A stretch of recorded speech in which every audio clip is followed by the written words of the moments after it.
कभी कभी जिन लोगों के लिए हम सब कुछ करते हैं वही लोग हमें सबसे ज्यादा तोड़ देते हैं। लेकिन क्या होगा अगर वही टूटा हुआ इंसान एक दिन लौटकर सब कुछ बदल दे? यह कहानी है सौरभ की। एक साधारण मिडिल क्लास परिवार का लड़का। उसके पिता बहुत सख्त थे, मां शांत स्वभाव की थीं और उसका बड़ा भाई हमेशा हर चीज में सबसे आगे रहता था। बचपन से ही सौरभ की तुलना उसके भाई से की जाती थी। देख अपने भाई को, कितना समझदार है, तू कब सुधरेगा? ऐसे शब्द धीरे धीरे उसके अंदर घर कर गए। सौरभ पढ़ाई में बहुत कमजोर नहीं था, लेकिन लगातार तुलना और दबाव की वजह से उसका आत्मविश्वास टूटने लगा। वह कोशिश करता, लेकिन हर बार उसे लगता कि वह कभी अच्छा नहीं कर पाएगा। धीरे धीरे उसका मन पढ़ाई से हटता गया और उसका प्रदर्शन गिरता चला गया। फिर एक दिन 12वीं का रिजल्ट आया और सौरभ फेल हो गया। उस दिन घर में जैसे तूफान आ गया। उसके पिता का गुस्सा फट पड़ा। उन्होंने बिना कुछ सोचे समझे कह दिया, आज के बाद तू इस घर में नहीं रहेगा। मां रोती रही, लेकिन वह कुछ बोल नहीं पाई। उसी रात सौरभ को घर से निकाल दिया गया। बाहर बारिश हो रही थी। सौरभ के पास न पैसे थे न कोई सहारा। वह सड़क किनारे बैठ गया। जिंदगी जैसे एक पल में खत्म हो गई थी। तभी एक आदमी उसके पास आया और बोला, काम करेगा? सौरभ ने बिना कुछ सोचे हां कर दी। वह आदमी उसे एक छोटी सी फैक्ट्री में ले गया, जहां सौरभ ने काम शुरू किया। शुरुआत बहुत मुश्किल थी। दिन के 10-12 घंटे काम, बहुत कम पैसे और शरीर तोड़ देने वाली मेहनत। लेकिन अब उसके पास कोई और रास्ता भी नहीं था। हार माने धीरे धीरे उसने काम सीखना शुरू किया।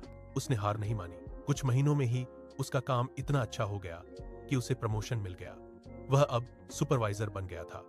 पहली बार उसे लगा कि वह कुछ कर सकता है, लेकिन उसके मन में एक सवाल हमेशा रहता था, इस फैक्ट्री का असली मालिक कौन है? क्योंकि उसे कभी किसी ने मालिक को नहीं देखा था। एक दिन उसे ऑफिस में बुलाया गया। वह थोड़ा घबराया हुआ था। जैसे ही वह अंदर गया, उसके पैरों तले जमीन खिसक गई। सामने उसका अपना पिता बैठा था। सौरभ को समझ नहीं आया कि क्या कहे। वह बस उन्हें देखता रह गया। उसके पिता ने शांत आवाज में कहा, मैं तुझे पहले दिन से पहचान गया था। सौरभ के दिमाग में जैसे सब कुछ घूमने लगा। उसने गुस्से में पूछा, तो आपने मुझे जानबूझकर घर से निकाला था? पिता ने धीरे से कहा, हाँ, क्योंकि मैं देखना चाहता था कि तू अपने दम पर क्या कर सकता है। यह सुनकर सौरभ का गुस्सा और बढ़ गया।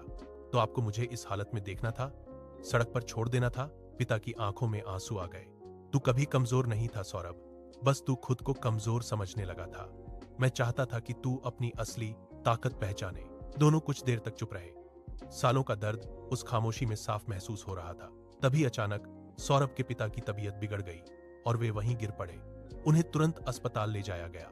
डॉक्टर ने कहा कि उनके पास ज्यादा समय नहीं है। अस्पताल में सौरभ उनके पास बैठा था। उसके पिता ने उसका हाथ पकड़ा और धीमी आवाज में कहा, मैंने जो किया सही था या गलत ये नहीं जानता, लेकिन मुझे पता था कि तू कर सकता है।